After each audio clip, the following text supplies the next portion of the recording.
नमस्कार। कितना बदला यूपी डीडी कॉन्क्लेव की सीरीज के एक और कड़ी में आपका एक बार फिर स्वागत है। और जैसा कि हमने कहा कि आज इस सीरीज में हम पहुंचे हैं काशी में। जी हाँ, काशी जो अविनाशी है, काशी जो शक्ति की, शिव की और जो भक्ति की नगरी है। आज हम काशी में हैं, माँ गंगा की गोद में हैं और आप देख रहे होंगे पीछे इस वक्त माँ गंगा की आरती हो रही है। और माँ गंगा की जो आरती है, यहाँ पर सभी घाटों में लगातार उस तरह की आरती होती है। ऐसी मंत्र मुग्ध कर देने वाली आरती जिसको देखने के लिए, जिसका अनुभव करने के लिए दुनिया से लोग आते हैं, पूरे देश के लोग आते हैं। और आज जबकि हम आखिरी चरण में हैं, इस वक्त उत्तर प्रदेश चुनावों पर बात करने के लिए हमारे साथ खास मेहमान हैं। हमारे साथ केंद्रीय मंत्री और बीजेपी के चुनावों के, उत्तर प्रदेश चुनावों के सह प्रभारी अनुराग सिंह ठाकुर जी हैं। बहुत बहुत शुक्रिया अनुराग जी हमारे साथ जुड़ने के लिए। जोरदार तालियां एक बार हमारे खास मेहमान अनुराग सिंह ठाकुर जी के लिए, जिनको आजकल क्रिकेट की भाषा में लोग वाइस कैप्टन भी बोल रहे हैं, क्योंकि सह प्रभारी हैं तो वाइस कैप्टन भी उनको बोल रहे हैं कि बीजेपी के वाइस कैप्टन हैं आके। अनुराग जी, इस वक्त हम गंगा की लहरों पर हैं और माँ गंगा की गोद में हैं। जब मैं लहरों की बात करता हूं तो बहुत से लोग कह रहे हैं कि इन चुनावों में कोई लहर नहीं दिख रही है और इसलिए बीजेपी जो दावा करती है बार बार कि हम 300, 350 सीटें जीतेंगे, लोग कहते हैं कि भाई वो बात में दम नहीं दिख रहा। सबसे पहले तो मैं दूरदर्शन की सारी टीम को, आपको डीडी कॉन्क्लेव के आयोजन पर बहुत बहुत बधाई देता हूं। ना केवल कॉन्क्लेव बल्कि क्रूज पर कॉन्क्लेव करना, और ये जो दृश्य है बहुत अद्भुत है। मेरा कॉन्क्लेव के ज्यादा ध्यान गंगा आरती पर है और शायद यही कारण है कि मोदी जी ने मां गंगा का आशीर्वाद लेकर अपनी नई पारी की शुरुआत की थी। और जिसके ऊपर मां गंगा का आशीर्वाद हो वो कभी पीछे रह ही नहीं सकता। और ये भव्य काशी, दिव्य काशी, ये जो स्वरूप मोदी जी ने काशी के लिए काम किया है, मैं कह सकता हूं जो भी यहां पर आता होगा मंत्र मुग्ध होकर जाता होगा। ये गंगा आरती का दृश्य अद्भुत है, अकल्पनीय है और सराहनीय। मैं कहता हूं कि शायद यहां पर जितने लोग बैठे सबका ध्यान वहीं पर ही है। आपने मेरा ऐसे समय पर कॉन्क्लेव का समय रखा कि मेरा स्वयं ध्यान वहां पर है, लेकिन आपने दूसरा कहा कि गंगा की लहरें भी नहीं पता चल रही हैं और चुनाव की लहरों का करंट भी पता नहीं चल रहा है। तो मैं कहना चाहता हूं जरा डुबकी लगाकर देखो, अंडर करंट बहुत है। अंडर करंट है, हाँ अंडर करंट। और ये अंडर करंट जो है ये गरीब कल्याण का है। जिस वर्ग के लिए 70 सालों में सपा बसपा कांग्रेस आई ने केवल गरीब के नाम पर वोट मांगा। कांग्रेस आई ने तो कहा गरीबी हटाएंगे, कांग्रेस मिट गई लेकिन गरीबी नहीं मिटी। मोदी जी आए तब जाकर गरीब कल्याण के कामकाज यहां पर होने शुरू हुए।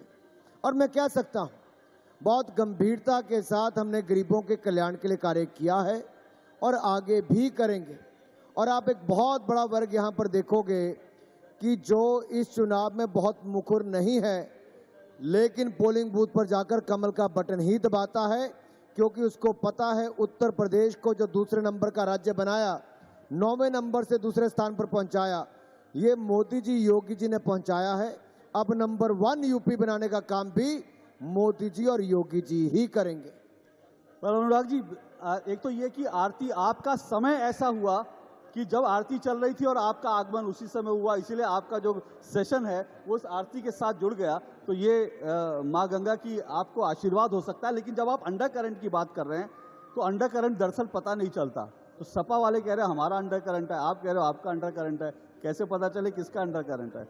ये इसलिए मैं कहना चाहता हूं क्योंकि पहले चरण से 5वें चरण तक आते आते सपा बसपा के हाथ पैर फूल गए और कोई ऐसा कारण नहीं कि जहां पर उन वर्गों से हाथ मिलाने में सपा पीछे नहीं हटी जिसके लिए उसकी समय समय से छवि बनी हुई थी। अपराधी, आतंकी, माफिया, दंगई और अब तो जहरीली शराब बेचने वाले भी समाजवादी पार्टी का हिस्सा है। लोगों की जान लेने से लेकर अपराध और माफिया को बढ़ावा देने वाले इन लोगों का नाम समाजवादी पार्टी के साथ जुड़ता है और उत्तर प्रदेश की जनता शांति चाहती है, विकास चाहती है। देखिए, सुरक्षा किसी भी समाज, किसी भी प्रदेश और देश के लिए जरूरी है। सुरक्षा ही उसकी नींव है विकास की। और उत्तर प्रदेश में कानून व्यवस्था का सुधार करके ही उत्तर प्रदेश में निवेश आया। काशी में अगर आप आज से 5 साल पहले देखेंगे और आज देखेंगे, जमीन आसमान का अंतर है। वो भीड़ी तंग गलियां जहां पैदल चलना, स्कूटर चलाना मुश्किल होता था, आज वो चौड़ी और सुंदर हो गई हैं। मोदी जी के आने के बाद चौराहे हो, घाट हो, घाटों की सौंदर्य आप देखिए, कितने सुंदर घाट हैं। एक के बाद दूसरे घाट पर जाएंगे, विशाल भी हो गए, सुंदर भी हो गए। कारण क्या है? मोदी जी ने एक सांसद के नाते एक एक चीज पर बड़ी बारीकी से काम किया है और आज पूरा काशी मोदीफाइड हो गया है, मोदीमय काशी हो गया है। और मैं कहना चाहता हूं, मोदी जी ने जो काम किया है, रेलवे स्टेशन देखिए अति सुंदर कर दिया है, वर्ल्ड क्लास स्टेशन है। एयरपोर्ट पर जहां पर केवल 9 फ्लाइट आती थी, आज 48 के लगभग फ्लाइटें आती जाती हैं। फ्लाईओवर नहीं थे, फ्लाईओवर भी बन गए, चौड़ी सड़कें भी बन गई। ये दुनिया का प्राचीनतम शहर है। हमने इसकी विरासत को भी, सांस्कृतिक विरासत को भी बचाया भी, संजाया भी, संवारा भी, सौंदर्यकरण भी किया है और साथ ही साथ आधुनिक सुविधाएं देने का काम भी किया है। और यही कारण है कि सांस्कृतिक विरासत को बचाने को और आगे बढ़ाने के कारण ही आज काशी मोदीमय हुआ है, मॉडिफाइड हुआ है।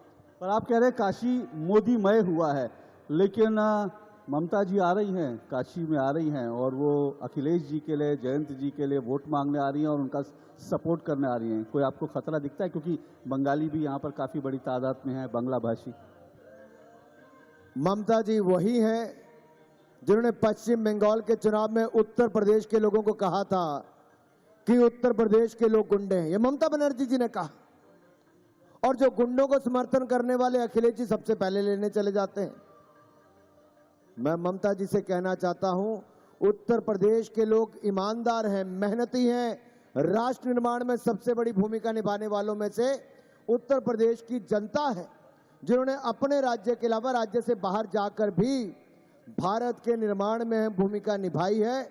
उत्तर प्रदेश के लोगों को गाली निकालने वाली ममता बनर्जी जी का उत्तर प्रदेश के लोग कभी बात नहीं सुनेंगे। और मैं तो कहना चाहता हूं, कई आए, यहां वो नहीं टिक पाए जिनको उत्तर प्रदेश की जनता ने 4 पीढ़ियों तक अपना आशीर्वाद दिया। नेहरू जी, इंदिरा जी, राजीव जी, सोनिया जी, राहुल जी, किस किस को सांसद और देश का प्रधानमंत्री नहीं बनाया। लेकिन राहुल जी वायनाड में जाते हैं, केरल में जाते हैं तो कहते हैं उत्तर प्रदेश के लोगों को समझ नहीं है। और यही राहुल जी पूरे उत्तर प्रदेश के चुनाव में मुश्किल से 2 जनसभाओं में भी नहीं दिख पाते हैं। प्रियंका जी पंजाब जाती हैं, पंजाब के मुख्यमंत्री उत्तर प्रदेश और बिहार के लोगों को गाली निकालते हैं, अपमानित करते हैं और प्रियंका जी खिलखिलाकर हंसती हैं, अपमानित करती हैं, ताली बजाती हैं। उत्तर प्रदेश के लोग इनको कभी स्वीकार नहीं करेंगे। समाजवादी पार्टी की तो क्या कहूं कि जिन्होंने इतना दोहन शोषण उत्तर प्रदेश का किया है, अपराध, गुंडा, माफिया राज को बढ़ाया है, उसको कभी उत्तर प्रदेश की जनता वापस स्वीकार नहीं करेगी। क्योंकि उत्तर प्रदेश दूसरे नंबर पर नहीं रहना चाहता, उत्तर प्रदेश नंबर 1 राज्य बनना चाहता है।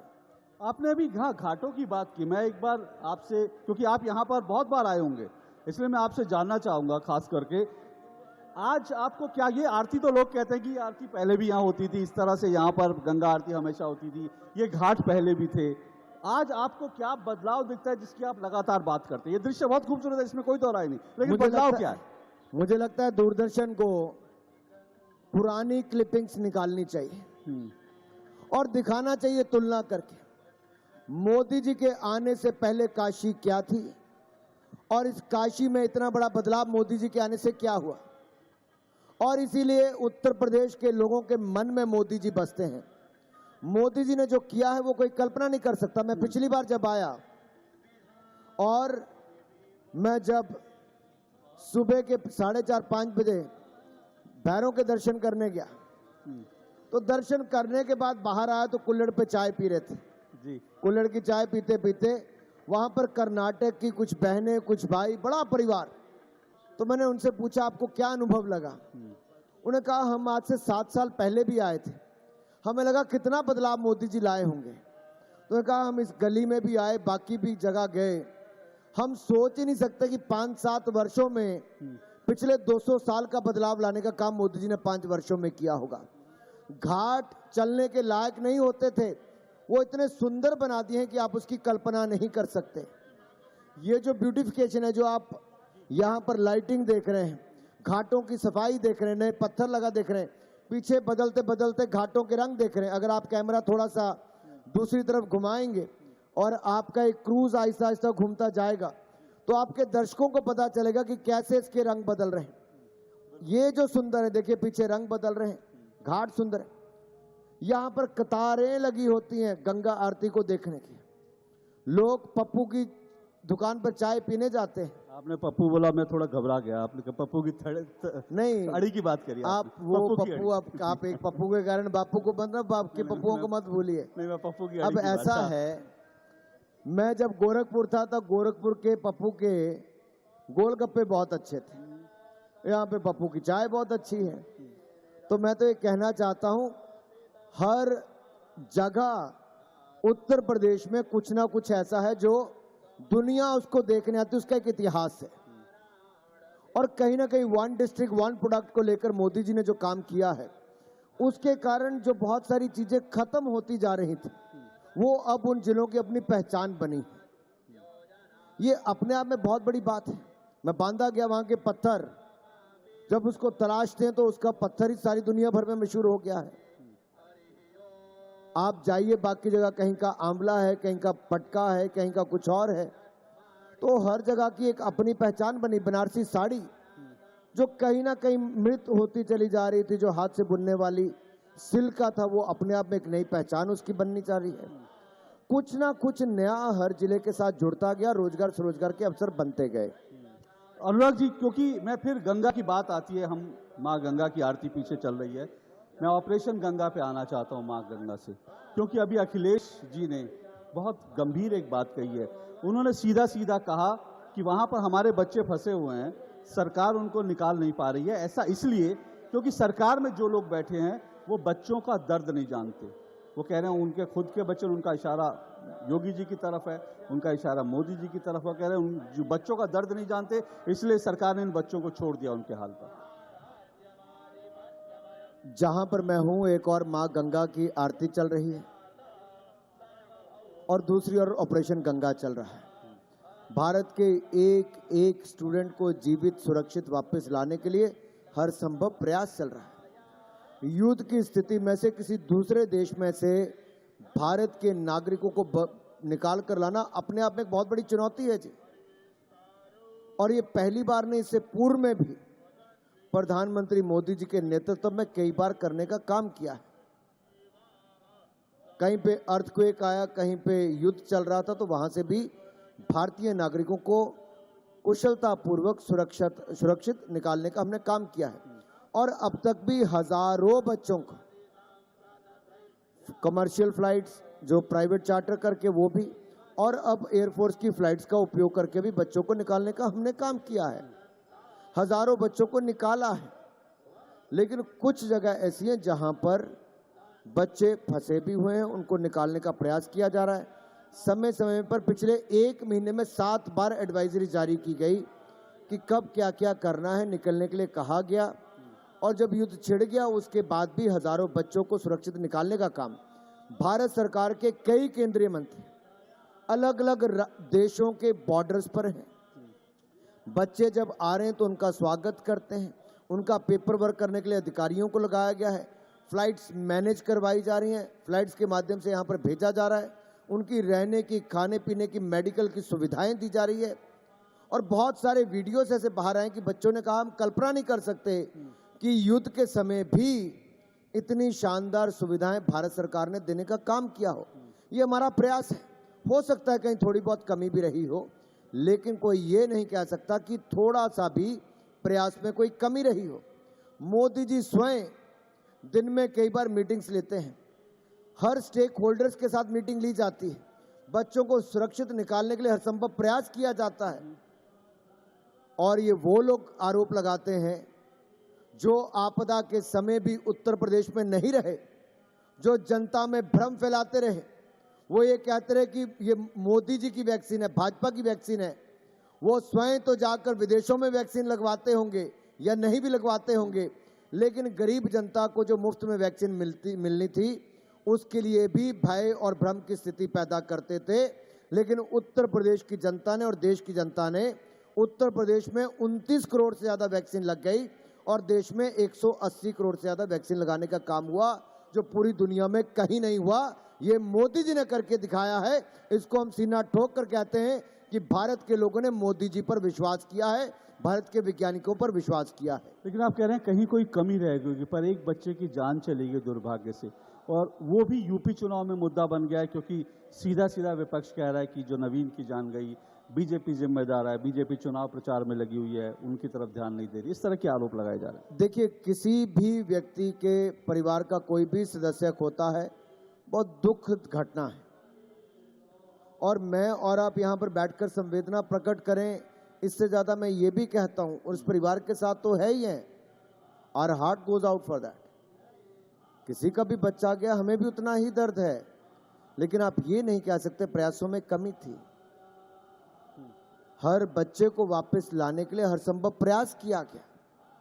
दुर्भाग्य था जो घटना घटी, लेकिन ये भारत सरकार ने हर संभव प्रयास किया और बच्चों को, हजारों बच्चों को, 10,000 के लगभग बच्चों को वापस लाने का काम भी हुआ है। उसके बारे में क्या आप चर्चा नहीं करेंगे?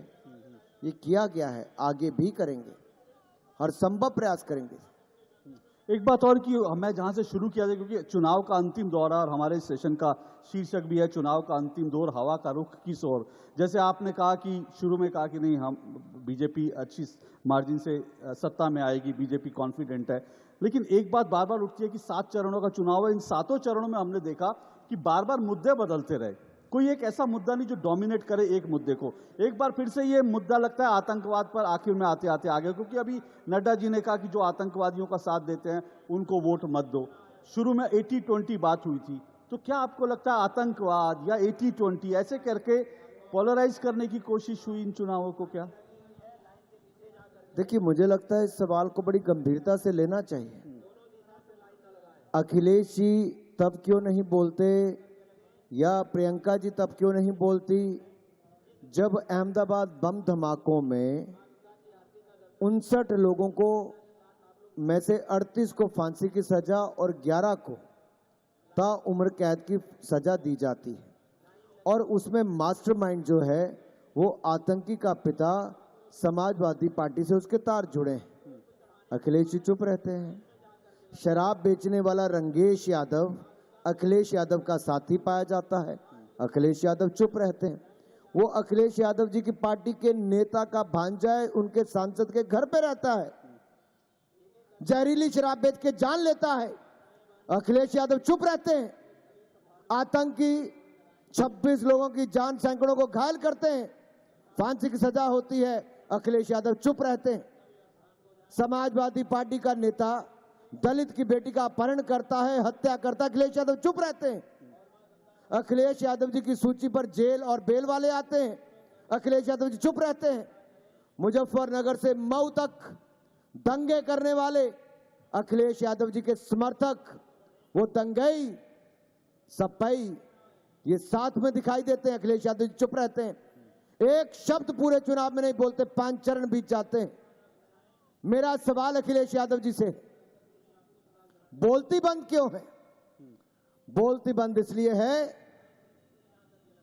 कि अखिलेश जी को पता है जनता ने अपराधियों को, माफियों को, गुंडों के खिलाफ कार्रवाई करने वाले योगी आदित्यनाथ जी को स्वीकार कर लिया है, क्योंकि ईमानदार सरकार 5 साल चलाई है और गुंडे माफियों से मुक्ति दिलाई है। यह योगी आदित्यनाथ जी ने ही करके दिखाया है। अनुराग जी, जब आप लोग यहाँ पर जैसे काशी में हैं, हम तो बात गंगा की सफाई की, घाटों की सफाई की, काशी विश्वनाथ कॉरिडोर की हो जाती है, आतंकवाद की हो जाती है, गुंडे माफियाओं की हो जाती है। कुछ लोग बार बार ये कहते हैं कि आप लोग ये मुद्दे इसलिए उठाते हैं क्योंकि महंगाई जैसा मुद्दा उसको आप कंट्रोल नहीं कर पाते। अभी 2 दिन पहले जो है हमने देखा दूध के दाम 2 रुपए बढ़ गए, कमर्शियल जो गैस है उसके दाम 105 रुपए बढ़ गए। लोग कह रहे हैं अभी चुनाव खत्म हुआ, जो कुकिंग गैस है, घरेलू गैस है, उसके दाम करीब करीब 4 महीने से नहीं बढ़े।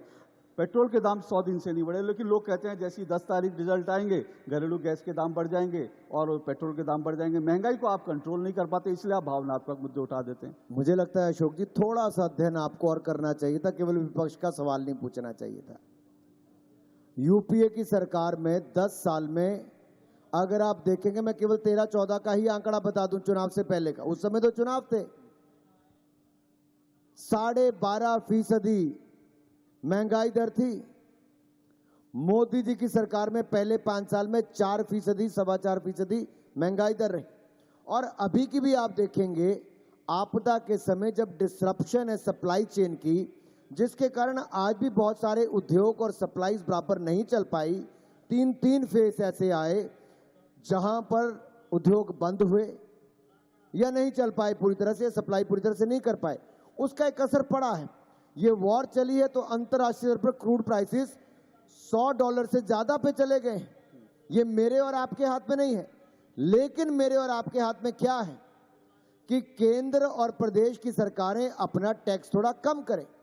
वो भारतीय जनता पार्टी शासित सरकारों ने कम किया, लेकिन कांग्रेस शासित राज्यों ने कम नहीं किया। राजस्थान, छत्तीसगढ़, बाकी राज्यों का उदाहरण उठाकर देखें, या विपक्ष के राज्य हों, उन्होंने वो नहीं किया है। क्यों नहीं किया? क्या सवाल किया किसी ने? हमने किया है। और बेरोजगारी दर अखिलेश जी के समय 18.5% थी, हमने कम करके 3.5% की है। अगर आप आज भी महंगाई दर देखेंगे तो आज भी कितनी है, जबकि दुनिया भर में इतनी ज्यादा कॉम्प्लेक्सिटी चल रही, संवेदनशील वातावरण बना है, कहीं पर लड़ाई के कारण बना है, कहीं पर सप्लाई चेन की डिसरप्शन के कारण बना है। उसके बावजूद भी हमारी सरकार ने किया।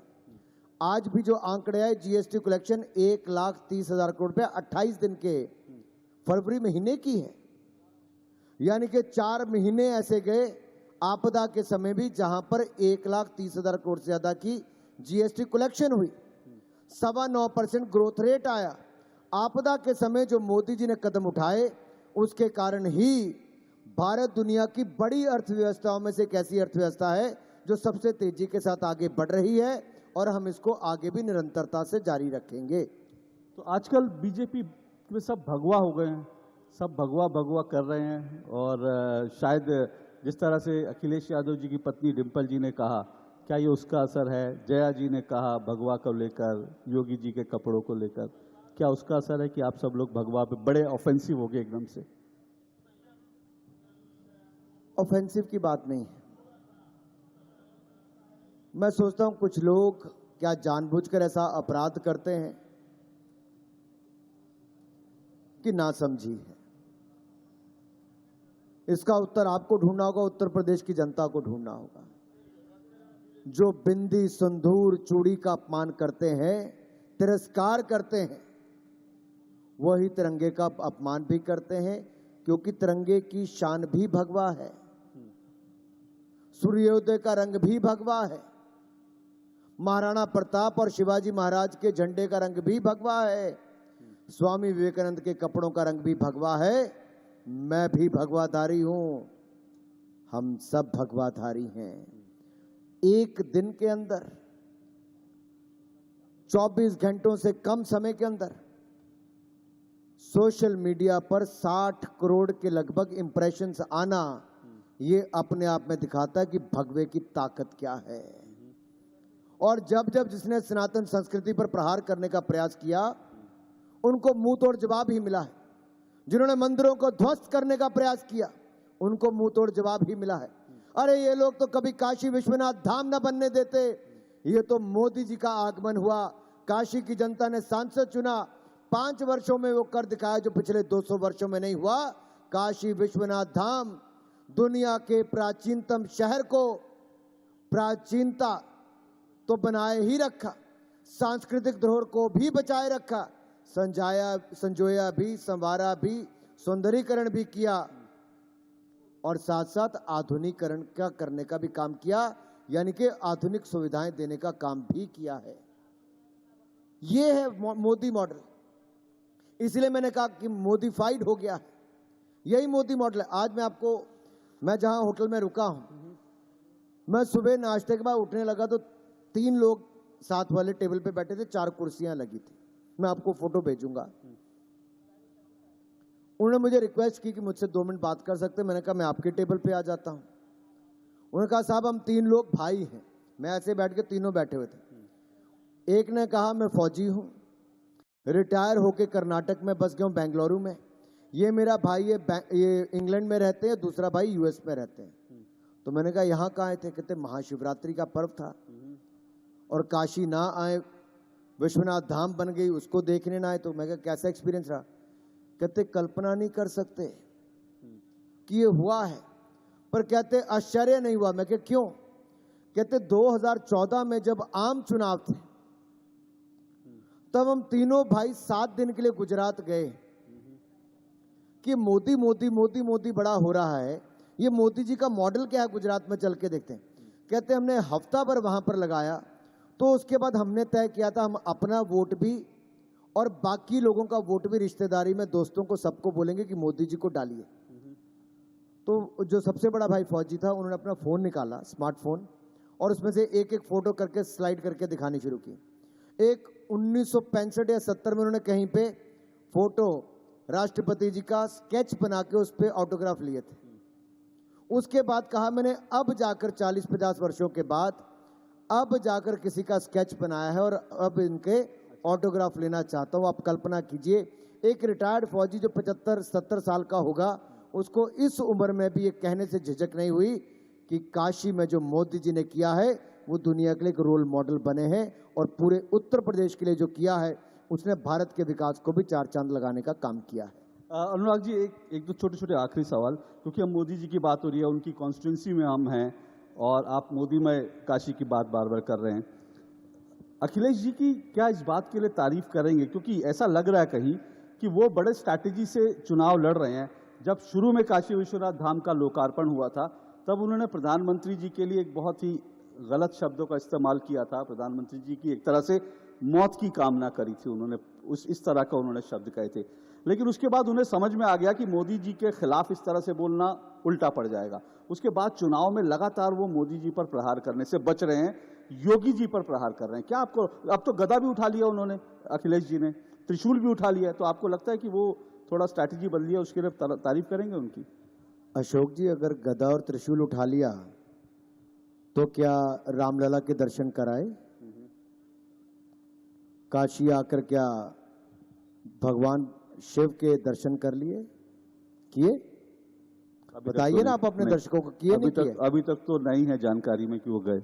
अयोध्या जाते हैं लेकिन रामलला के दर्शन करने नहीं जाते, क्योंकि कहीं के वोट बैंक का फर्क पड़ जाएगा। काशी आते हैं, भोलेनाथ पर पानी चढ़ाने नहीं आते, दर्शन करने नहीं आते, लेकिन मोदी जी को घाट तक पहुंचाने की कामना जरूर करते हैं। जो अपने पिता का 5 साल ध्यान नहीं रख पाया वो उत्तर प्रदेश की जनता का क्या रखेगा? जो उत्तर प्रदेश की जनता को क्या याद रखेगा जो पिता को भूल गए? और इसलिए नेताजी भी करहल की रैली में बेटे का नाम और कैंडिडेट का नाम ही भूल गए। ये जनता है, सब जानती है। और मैं तो कहना चाहता हूं, मैंने शायद आपके एक और कॉन्क्लेव पे पहले भी कहा है कि अखिलेश जी, राम सेतु पर आप सवाल उठाते हो कि राम सेतु है कि नहीं है। रामलला को खुले पे छोड़कर आते हो, मिट्टी, धूल, पानी, आंधी, तूफान, वर्षों वर्ष बीत गए और राम भक्तों पर गोली चलाते हो। किस मुंह से वोट मांगने आते हो? और आप लिख कर रख लीजिए, 10 तारीख को हम एक बार फिर बैठ जाएंगे।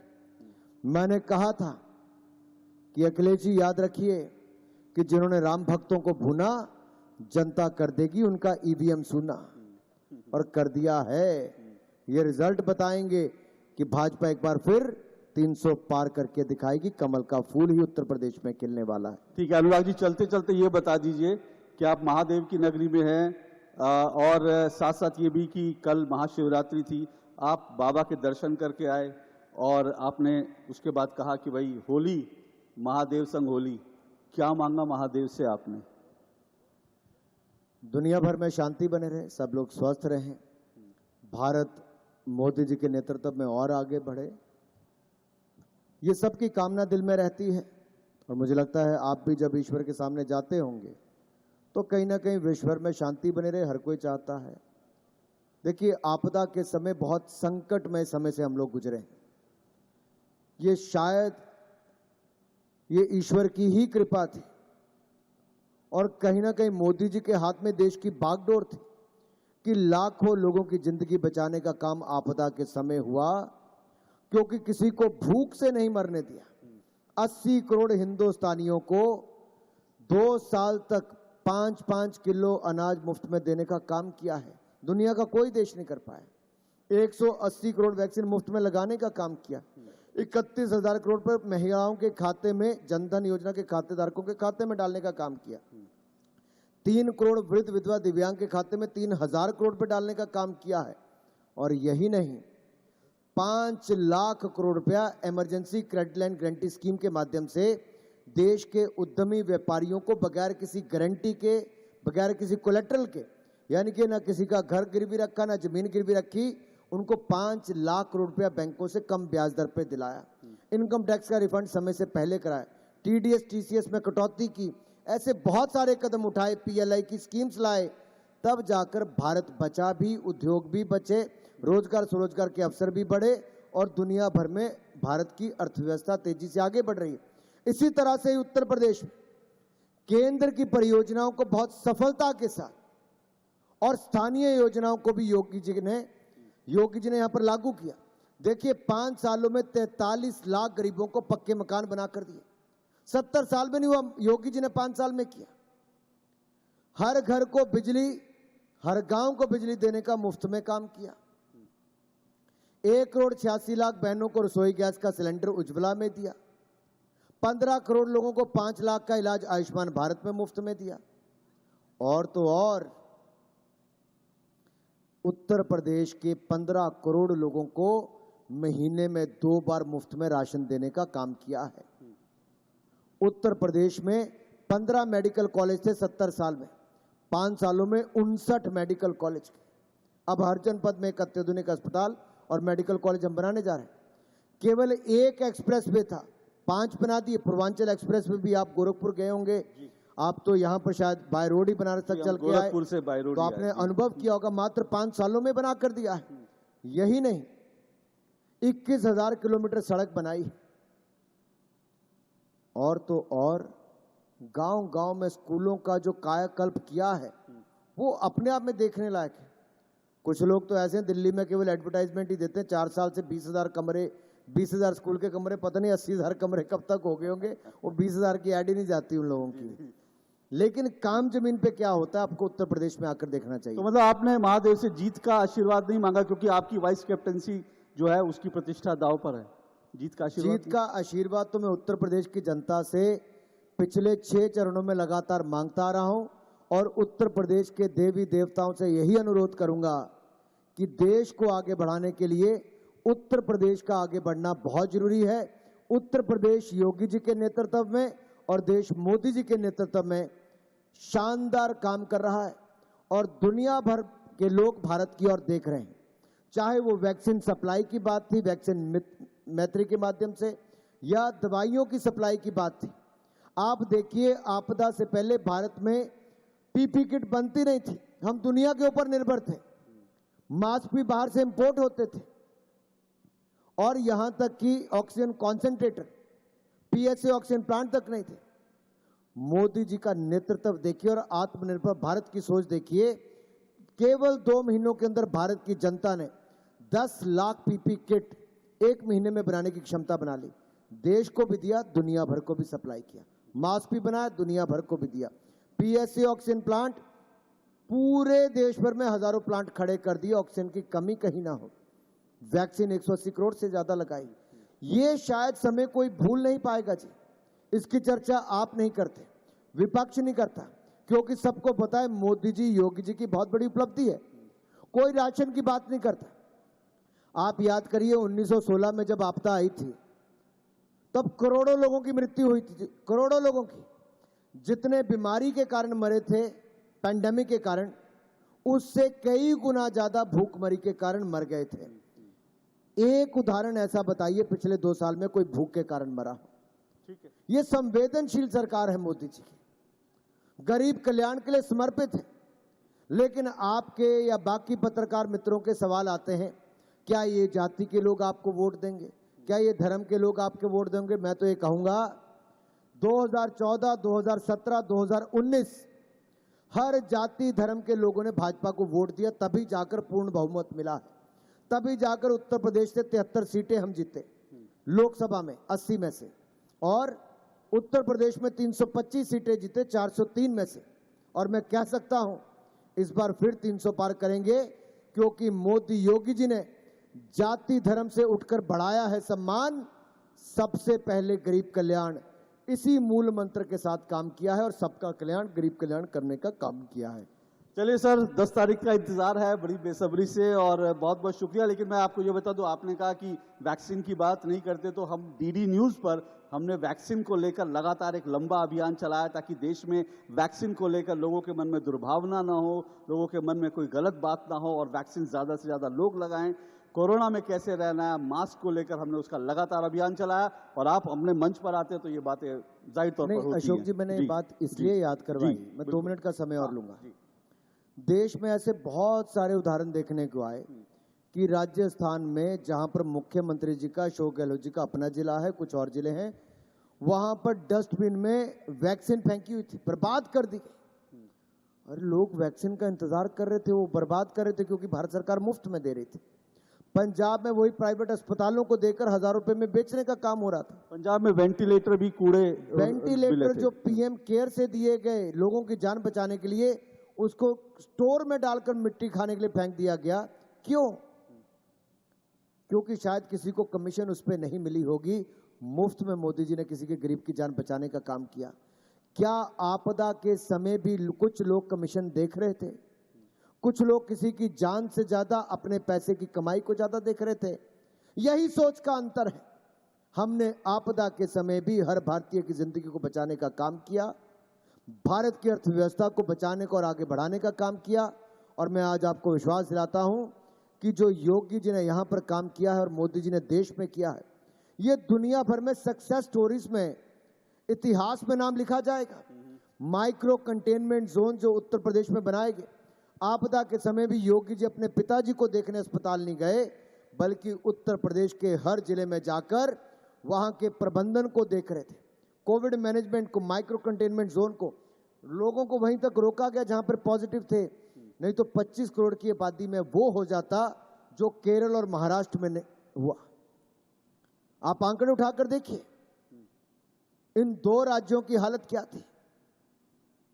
और मैं कहना चाहता हूं, मोदी जी शायद पिछले 2 सालों में कोई दिन ऐसा होगा जहां 5 घंटे भी सोए होंगे, क्योंकि देश के लोगों के लिए इतने समर्पित थे कि हर राज्य के मुख्यमंत्री से बात करना, अधिकारियों से बात करना, नेताओं से बात करना, साइंटिस्ट से बात करना। नहीं तो भारत ने तो पिछले 70 साल में ऐसे दिन देखे कि 40-40 साल तक वैक्सीन विदेशों से लाई जाती थी, भारत में नहीं बनाई जाती थी। 9 महीने के अंदर भारत के वैज्ञानिकों ने वैक्सीन भारत में बनाई, भारत के मैन्युफैक्चरिंग यूनिट्स ने बनाई भी, और मोदी सरकार ने मुफ्त में लगाने का काम भी किया है। चलिए, आपने जो कहा, इसलिए मैंने कहा कि ये एक महत्वपूर्ण मसला है, ये देश के सामने बार बार उठता है, कोरोना में जिस तरह से हुआ। लेकिन इस वक्त जो है, इन सारे मुद्दों के ऊपर उत्तर प्रदेश की जनता और बाकी जिन राज्यों में चुनाव है वो क्या मत देती है, उसके लिए हमें इंतजार करना पड़ेगा। 10 मार्च बहुत ज्यादा वक्त नहीं है। अब पेटियां खुलेंगी, पेटियां नहीं बल्कि ईवीएम खुलेगी, फैसला यहाँ की जनता का देश के सामने होगा। लेकिन डीडी कॉन्क्लेव में शिरकत करने के लिए, यहाँ आने के लिए बहुत बहुत शुक्रिया अनुराग जी, बहुत बहुत धन्यवाद आपका। तो अनुराग सिंह ठाकुर जी, जैसे मैंने कहा, वो हमारे साथ थे और लगातार मुद्दों पर बात कर रहे थे, गंगा तट पर, और जो है गंगा की गोद में हम हैं, मां गंगा की गोद में हैं, और ये कॉन्क्लेव, डीडी कॉन्क्लेव अभी जारी है। बने रहिएगा हमारे साथ।